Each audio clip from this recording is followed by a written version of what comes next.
Greetings and welcome. I am Joffrey, and today I am hanging out in a Discord call with Nemcraft here, and we are discussing a video that has been made by Ludi, because there are some specific points here that I saw the other day that I really just disagree with. However, I agree with the vast majority of what he said through the beginning sections of the video.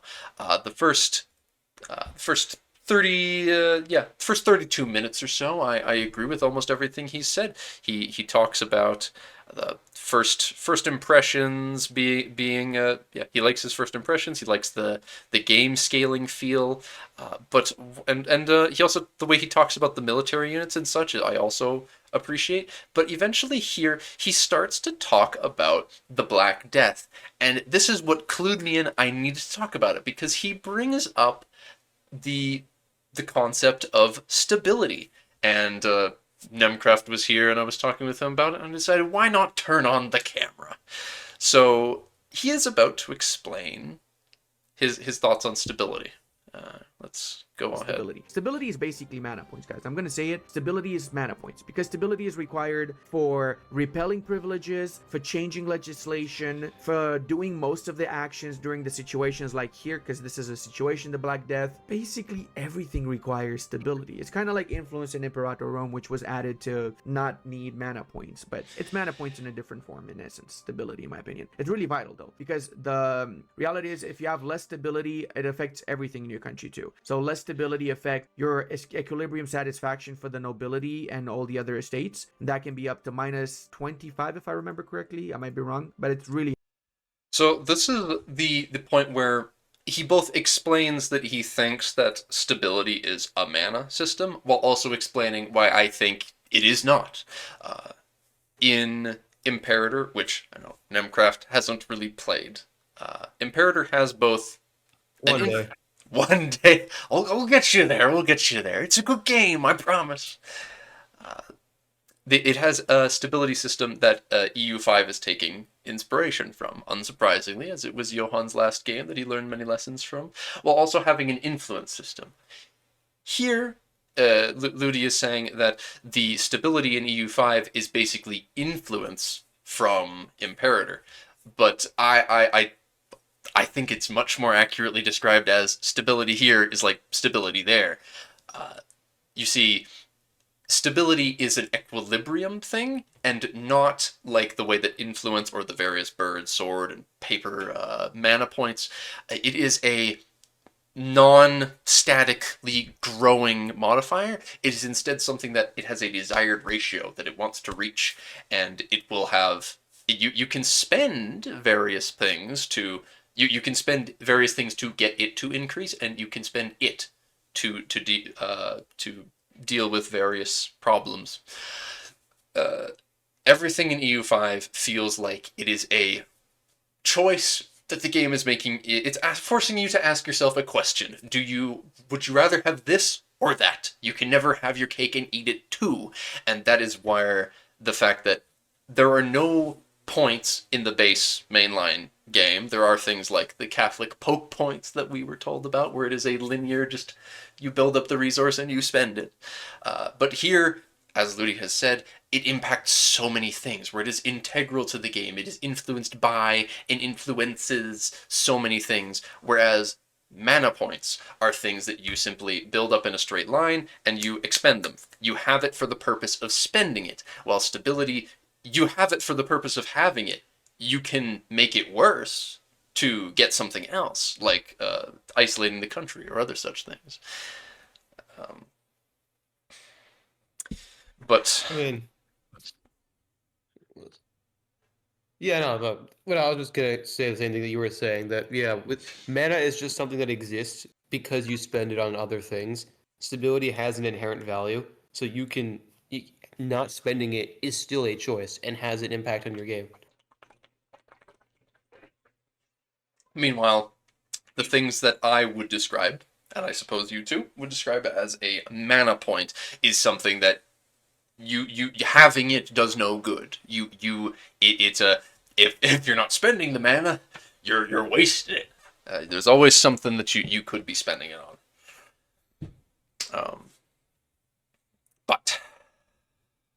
continuing along then. Soon does he soon talk about it? The next point, he in a I think couple so. minutes. It's like hereabouts. More flavor than EU4 has right now. Only exception to Yes. that is the missions. He says, yeah, he says that he thinks that by and large EU5 has more flavor than EU4 does even now, which is again one of those things I agree with him on. But then he says, aside from missions, and this is something that Nemcraft and I don't think we perfectly agree on, but neither of us have a perfect solution to either. It's a bit of a testy Yeah, subject. but my point is more that missions themselves like aren't inherently necessary, but they are a good way of adding flavor or content for in major nations and making it easier to progress down historical paths or giving more incentives to do so. Hmm.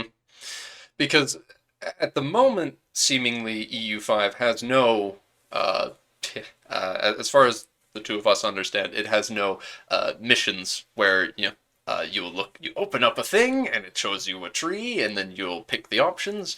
Uh, you've got lots of content for major countries, such as the situations. Like you've got the Hundred Years' War thing that's going on, and you've got the Protestant Reformation. The Great Yuan is falling apart, but there is no like thing where you can look ahead and say, this is the button I need to click. How do I click said button? It's and I personally like this more, where there's the truly dynamic sandboxy gameplay. But I believe Nemcraft, you prefer when you've got those guidelines that lead you to an objective. Yeah, I like the guidelines, and I don't think the guidelines are inherently restrictive. I can understand why people think that way. I just think my belief is that having them is only a benefit. It doesn't detract from the gameplay in any way. Well, unless it's at the expense of other flavor.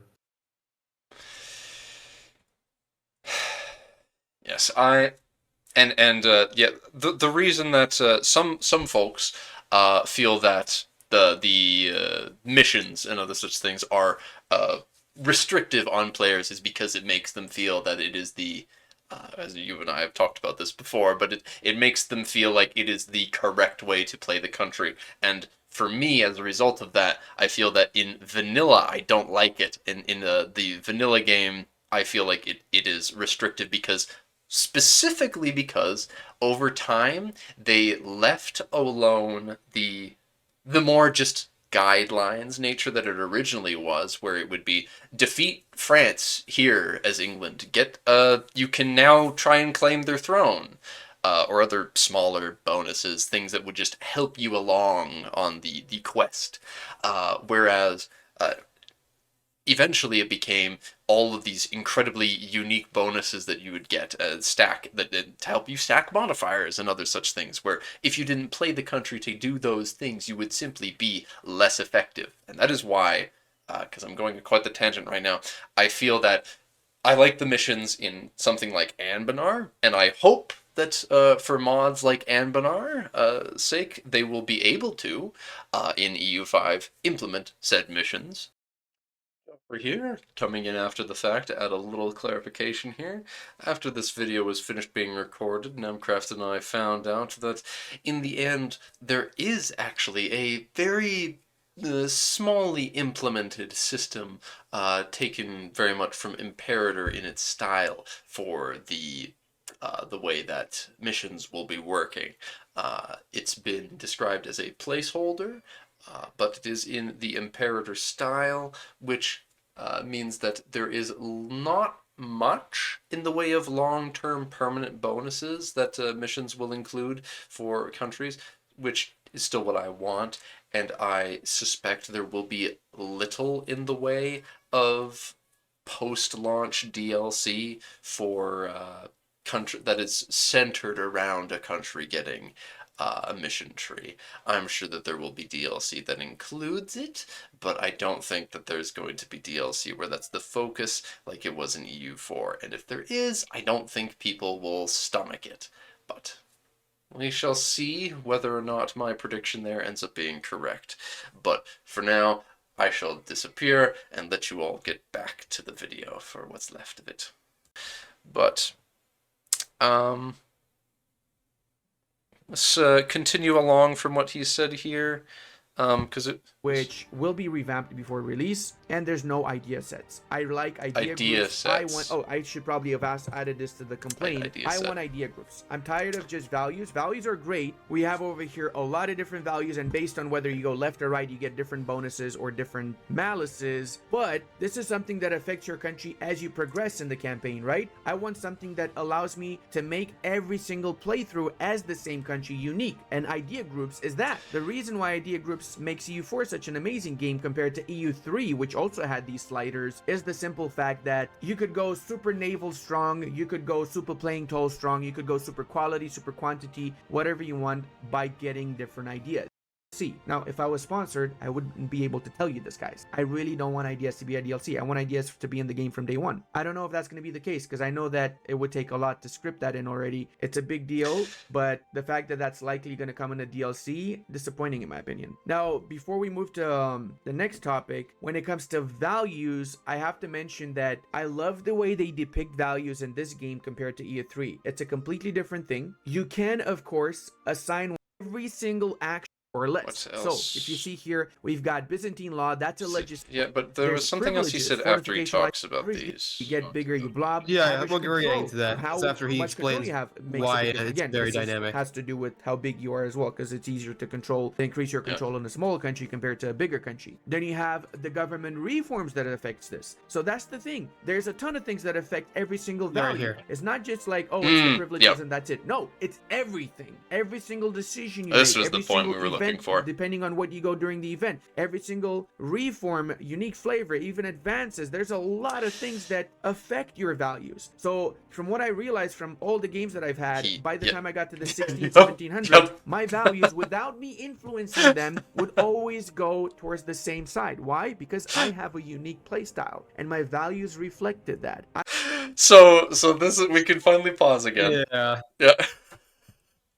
You could go first this time now if you'd like. Thanks. Basically, this one really got me because he talks about how he wants ideas because it allows for a more unique playstyle. But then he explains that the reason why he has the same values is because he has the same playstyle every game, where he wants to expand, he wants to centralize, he wants to be more humanist, and it's just like, okay, maybe the reason why you have the same, maybe if you had to try a different playstyle, you would have different values. But he wants to like combine like the best of both worlds, where he can play the same way but still get the flavor of different ideas or different values. I don't get it. That's why, because yeah, exactly. Well put. It's the fact that he says that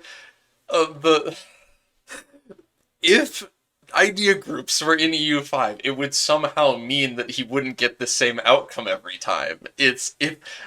Despite the fact that even if idea groups were in the game, people who have a defined playstyle when they play EU4 usually pick the same idea groups because they like the bonuses it gives them, regardless of country they're playing. So, if Ludi here had idea groups available to him in EU5, he would not only have his country always, over time, flip towards innovativeness and innovativeness and centralization and humanism. It's more just that he would also pick the idea groups that would help with that more.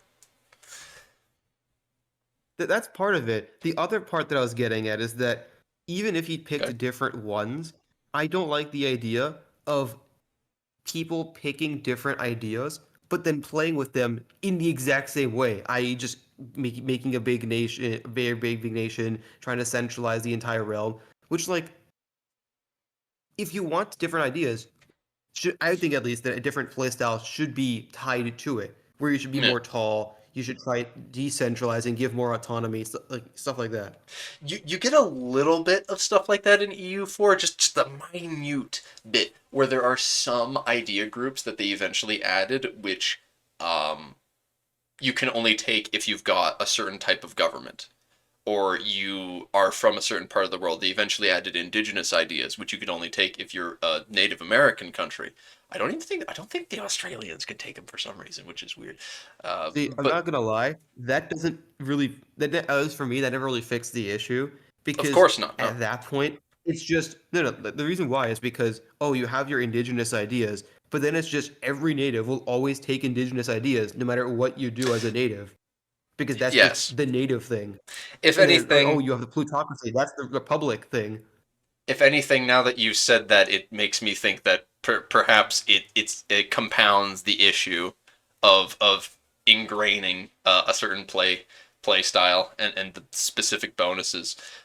If you're a horde, you're always going to take horde ideas. The only one you don't that's not an obvious pick is aristocratic, because it gives cavalry bonuses, and those are bad usually in EU4. They're really good in this game though. Don't the cav is going to be great in EU5. But to get back to the point, because I'm taking us off track again, it's the fact that Ludi, forgetting the title, he says this might get me in trouble, dude. Okay, but the the thing that we found so funny about this part of the video is specifically the fact that he wants he wants to have his cake and eat it too, where he can have an idea group that he can just pick that will give him all the bonuses he wants without any of the drawbacks that come with this new system, where in this system, to make your build, you need to spend effort to shape your society that way in a more dynamic way, and it always comes with the drawbacks of shaping your society in that direction. And still, he doesn't, I don't remember where exactly he mentions it, but there is also the every time you pick a new age, you get, I think he says it somewhere in this later section of the video, but I do have a couple more points that we can get to. But he talks about when you swap to a new age, you get to choose whether you focus on military, diplo, or admin. And that gives you an access to a selection of texts that you can research, which you only get access to if you pick that choice. If you pick admin in the Renaissance era, you will never get access to the other texts that from the other focuses. You'll never be able to research them, and that is another system that feels very similar to the concept of the national ideas, right down to the point of it's just bonuses.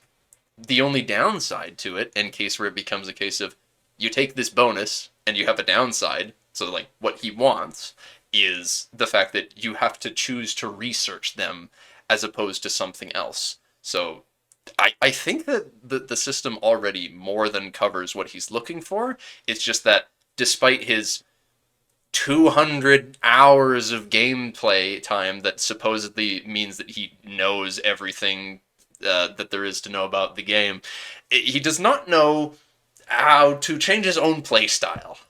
Perhaps he needs to spend a bit more time once he gets access to the game again, trying out being a different play style.